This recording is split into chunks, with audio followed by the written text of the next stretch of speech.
اس لیے ہمیں بلوچستان کے سیاسی قائدین کے ساتھ مل کر یہ مجلس منعقد کرنی پڑی، اور مولانا خانزیب کی شہادت سے چند ماہ پہلے باجوڑ میں صوفی حمید جو جماعت اسلامی کی سیکرٹری جنرل تھے شہید کیے گئے تھے۔ اس سے پہلے مفتی منیر شاکر صاحب شہید کیے گئے، اور اسی دوران مولانا حامد الحق صاحب، اور شہادتوں کا ایک سلسلہ ہے۔ اور جس طرح مولانا فضل الرحمان صاحب نے فرمایا کہ باجوڑ میں جمعیت علماء اسلام کے شہداء کی ایک بہت لمبی فہرست ہے، اور امن و امان کا یہ مسئلہ اور اس کے ساتھ پھر دوسرے سیاسی سماجی مسائل بھی مل گئے ہیں، اور آج ہم اپنے ان مسائل کے حل کی کوشش کر رہے ہیں کہ ہم کوئی حل ڈھونڈیں اور اس ملک کو امن و امان، عدل اور انصاف کے ساتھ لے کے ہم آگے بڑھ سکیں۔ میں دو خبریں آپ کی خدمت میں عرض کرنا چاہوں گا۔ میں بھی استنتاج کروں گا، اس سے انفرنس نتیجہ اخذ کروں گا، لیکن آپ کو بھی حق ہے کہ مجھ سے اتفاق کریں یا اختلاف کریں۔ 2 اگست کو میڈیا میں ایک خبر آئی کہ 30 جولائی کو امریکی صدر ٹرمپ نے ایکس پہ ایک پوسٹ ڈالا کہ پاکستان اور امریکہ نے ایک معاہدہ کر لیا ہے۔ اس میں سر فہرست تو تیل کی دریافت ہے، لیکن فقط تیل کی دریافت تو کافی نہیں ہے، اور اس سے قبل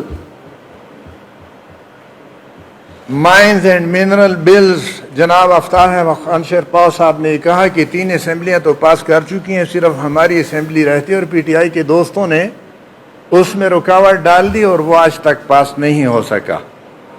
اور اس بل کے پاس 3 صوبوں میں پاس ہونے اور ہمارے صوبے میں پیش ہونے سے پہلے اسلام آباد کے اندر ایک international mines and minerals conference کا انعقاد ہوا، جس میں وزیر اعظم بھی شریک تھے اور جس میں ہمارے چیف آف آرمی اسٹاف بھی شریک تھے۔ اور یہ 30 جولائی کو صدر ٹرمپ کے اس ٹویٹ پہ 30 جولائی ہی کو ہمارے وزیر اعظم صاحب کا بھی ایک ٹویٹ پوسٹ ہوا ہے، اور اس نے ٹرمپ کے اس ٹویٹ کا خیر مقدم کیا ہے۔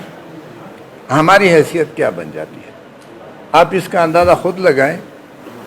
پارلیمان کہاں ہے؟ ایمل خان صاحب ہمیں بتائیں کہ پارلیمان میں اس معاہدے پہ کوئی بحث ہوئی ہے؟ ٹرمپ ہمیں خبر دے رہا ہے کہ پاکستان کے ساتھ میں نے معاہدہ کر لیا ہے، اور پاکستان کے تیل اور معدنی وسائل اس کی دریافت کے لیے ہم متفقہ کوشش کر رہے ہیں۔ دوسری خبر یہ ہے کہ 12 اگست کو اسلام آباد کے اندر امریکہ کا ایک وفد اور پاکستان کا ایک وفد ملا، اور ان دونوں نے اس بات پہ اتفاق کیا کہ پاکستان اور امریکہ دہشت گردی کے خلاف اکٹھا جنگ لڑیں گے۔ پاکستان اور امریکہ کا ایکا ہوگا پاکستان کے اندر دہشت گردی کے خلاف۔ یہ ایکا کس لیے ہے؟ 2 اگست کو کی وہ خبر جو ہے وہ اصل بنیاد ہے، اور میں اس سے جو نتیجہ اخذ کرتا ہوں وہ یہ ہے کہ ہماری انٹرنل سیکیورٹی، اندرونی سلامتی، یہ پاکستان کی فوج نے اپنے ہاتھ میں لے رکھی ہے۔ ہماری اندرونی سلامتی پاکستان کے فوج کے ہاتھ میں ہے، اور اس کی وجہ سے ہم بھی متاثر ہیں، خیبر پختونخوا بھی متاثر ہے، اور بلوچستان بھی متاثر ہے۔ اور اس انٹرنل سیکیورٹی کو ہاتھ میں لینے کے لیے بظاہر تو دہشت گردی کا نام لیا جا رہا ہے، لیکن حقیقت میں معدنی وسائل ہے۔ معدنی وسائل کی خاطر یہ کچھ ہو رہا ہے، اور اس وقت یہ سارا نظام، پاکستان کا یہ نظام، یہ پارلیمان کے ہاتھ میں نہیں ہے، یہ وفاقی حکومت کے ہاتھ میں نہیں ہے. بڑے افسوس کے ساتھ مجھے اظہار کرنا پڑ رہا ہے، یہ فوج کے ہاتھ میں ہے. انٹرنل سیکیورٹی فوج کا کام سرے سے ہے ہی نہیں، اور 20-25 سال سے یہ انٹرنل سیکیورٹی یہ فوج نے اپنے ہاتھ میں لے رکھی ہے. چند دنوں کے لیے تو کوئی صورت ہو سکتی ہے، آئین میں بھی action in aid of civil power فوج کو طلب کیا جا سکتا ہے، لیکن سال ہا سال تک تو یہ نہیں کیا جا سکتا، اور یہاں سال ہا سال تک یہ ہو رہا ہے. فوج نے انٹرنل سیکیورٹی کو اپنے ہاتھ میں کیوں لے رکھا ہے؟ مجھے فوج سے کوئی گلہ نہیں. امل خان صاحب، مجھے فوج سے شکوہ نہیں ہے، مجھے شکوہ اپنے آپ سے، مجھے شکوہ آپ سب سے ہے، مجھے شکوہ پاکستان کی سیاسی جماعتوں سے ہے. میاں افتخار صاحب کہیں تشریف رکھتے ہوں گے، 23 اپریل کو انہوں نے بلایا تھا، اور باچا خان مرکز میں مائنز اینڈ منرل بل پہ آل پارٹیز کانفرنس تھی ہمارے صوبے کی. میں نے وہاں پہ بھی یہ بات رکھی کہ کیا اس بات کا امکان ہے، آج پی ٹی آئی نہیں ہے، باقی تو تقریباً اکثر جماعتیں موجود ہیں، چند جماعتوں کا تذکرہ ہوا وہ بھی یہاں پہ موجود نہیں ہیں، ان کو بھی بلایا جا سکتا ہے. کیا یہ ممکن ہے کہ پاکستان کی تمام سیاسی جماعتیں یہ ایک میز کے گرد بیٹھ جائیں اور ہم آپس میں ایک دوسرے کا مقابلہ کرتے رہیں گے؟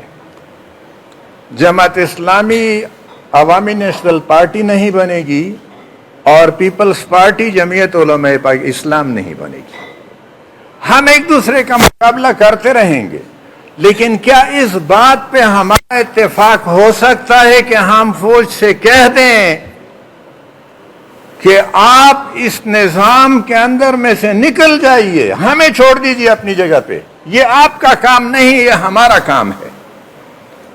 اگر یہ ممکن ہے تو پھر باقی سب باتیں ہو سکتی ہیں.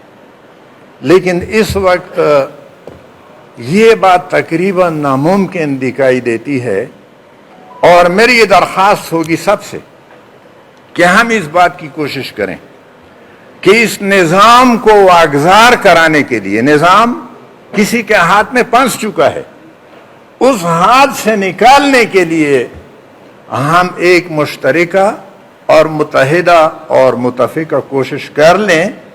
شاید کہ ہم اس نظام کو فوج کے، یعنی فوج کا قانونی حیثیت کیا ہے، ڈیفنس سیکریٹری اور ڈیفنس سیکریٹری، یہ ہمارے سیول سروس سے نہیں آتے. ڈیفنس سیکریٹری ہمیشہ ریٹائرڈ جنرل ہوتا ہے. اس وقت مجھے نہیں معلوم کون ہے، لیکن آپ اگر معلوم کریں تو وہ ڈیفنس سیکریٹری کا پوسٹ ریٹائرڈ جنرل کے علاوہ کسی کو نہیں دیتے. اور قانون کے مطابق chief of army staff defence secretary کا ماتحت ہوتا ہے، لیکن عملاً ایسا نہیں ہے. یہ ڈی جورے ہے، ڈیفیکٹو نہیں ہے. یہ اصل میں ہمارا مسئلہ ہے.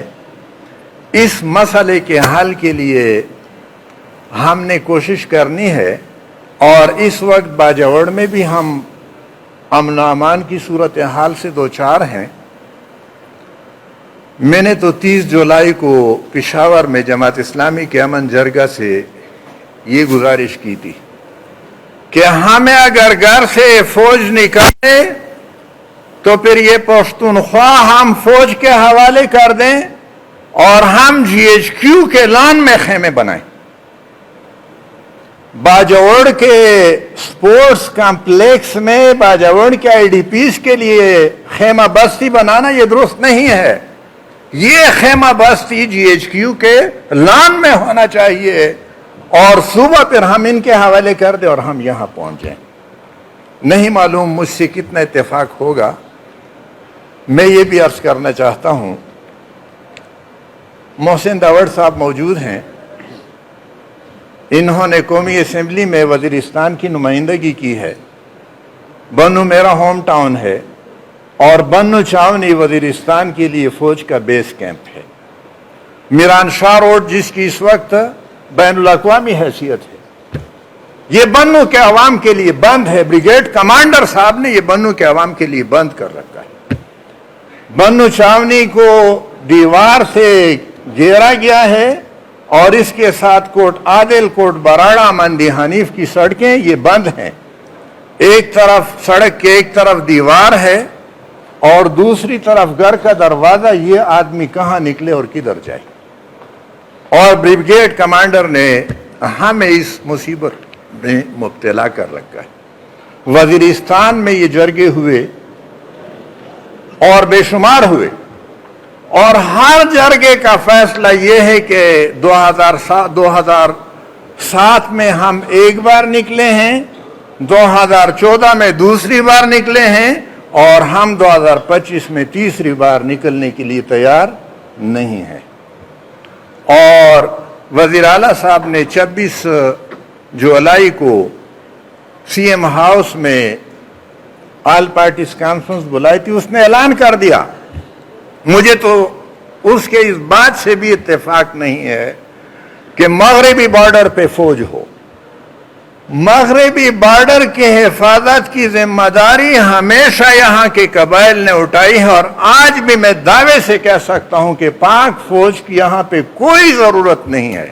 وزیر اعلیٰ نے یہ کہا کہ یہ غم شدہ اضلاع سے فوج نکل کے بارڈر پہ چلی جائے۔ یہ بات بھی اگر تسلیم کر لیں کہ انٹرنل سیکیورٹی کا نظام یہ پولیس کو دے دیا جائے، سیول کو دے دیا جائے، اس کے علاوہ اور کوئی حل نہیں ہے۔ فوج کے دو مقام ہیں، ایک بیرک ہے اور ایک بارڈر ہے۔ اگر بیرک سے اسے نکلنا پڑے تو اس کو بارڈر پہ ہونا چاہیے، اور بیرک سے نکل کر وہ انٹرنل سیکیورٹی کا وہ اپنے ہاتھ میں لے، یہ اس کا کوئی مقام نہیں ہے۔ اس لیے میری یہ گزارش ہے کہ اس پہ اگر ہم کوئی کام کر سکتے ہیں، بہت مشکل ہے، لیکن فوج انٹرنل سیکیورٹی میں ملوث ہوگی تو فوج کی پروفیشنل ایفیشنسی بھی ایٹ سٹیک ہوگی، اور قوم بھی درد و کرب میں مبتلا رہے گا۔ فوج کے انٹرنل سیکیورٹی کے لیے بھی اور قوم کے درد و کرب کو ختم کرنے کے لیے بھی ضروری ہے کہ فوج نکل جائے۔ فوج جو اس وقت کاروبار کر رہا ہے، آپ کے دونوں اعلامیوں میں افغانستان بارڈر پہ گزرگاہوں کا کھولنا اور بارڈر کاروبار کا کھولنا، اس کا مطالبہ کیا گیا ہے۔ ہمیں اس اتفاق ہے، دونوں مقامات پہ میرے نمائندے موجود تھے اور انہوں نے اس سے اتفاق کیا ہے۔ لیکن اس وقت اندرون میں بھی ضم شدہ اضلاع کے اندرون میں بھی فوج ہے، اور جو گزرگاہیں ہیں اس پہ بھی فوج ہے، اور فوج نے سب کچھ اپنے کنٹرول میں لے رکھا ہے۔ یہاں بھی فوج کی ضرورت نہیں، یہاں امیگریشن کا عملہ کافی ہے، یہ بس ہونا چاہیے۔ میں آخری بات عرض کرنا چاہوں گا محترم میاں افتخار حسین صاحب سے بھی، عمل خان صاحب سے بھی، کہ یہ ہمارے صوبے کا پشتونخوا کا جو اعلامیہ ہے، اس کے نقطہ نمبر 7 میں جس قانون کا تذکرہ ہے action in aid of civil power, جس کو غیر انسانی اور غیر جمہوری قانون کہا گیا ہے، اس کی تصحیح کی ضرورت ہے۔ یہ نام اب یہ نہیں رہا، اس کا نام تبدیل ہو گیا ہے۔ یہ 25ویں ترمیم کی روح سے یہ ختم ہو چکا تھا۔ 1919 میں یہ 2010 کا قانون 2011 کا ہے، action in aid of civil power regulation, یہ 2011 کا ہے۔ اور 2019 میں خیبر پختونخوا اسمبلی نے ایک اور قانون پاس کیا ہے اور اس کا نام ہے the Khyber Pakhtunkhwa continuation of laws in the erstwhile federally administered tribal areas act 2019. یہ اصل میں اب قانون ہماری اسمبلی نے پاس کیا تھا. پہلا نام 2010 کے قانون کے 2011 کے قانون کا ہے اور اب اس کا نام یہ ہے. اس میں پھر سیکشن 3 میں لکھا ہوا ہے کنٹینیویشن آف لاز اور اس کے بیچ میں including action in aid of civil power regulations 2011. دونوں قوانین غیر انسانی اور غیر اخلاقی. اس وقت اس پہ بحث نہیں کرتا کس نے پاس کی, کیسے پاس کی, کس نے دستخط کیے, بعد میں پھر بات کریں گے انشاءاللہ, گھر کا مسئلہ ہے ہمارا. لیکن یہ دونوں قوانین وہ قانون اور اس قانون میں اس کو کنٹینیو رکھا گیا ہے اور اس سے بالکل اتفاق ہے کہ یہ غیر انسانی غیر اخلاقی ہے اور اس کو ختم ہونا چاہیے. بہت بہت شکریہ.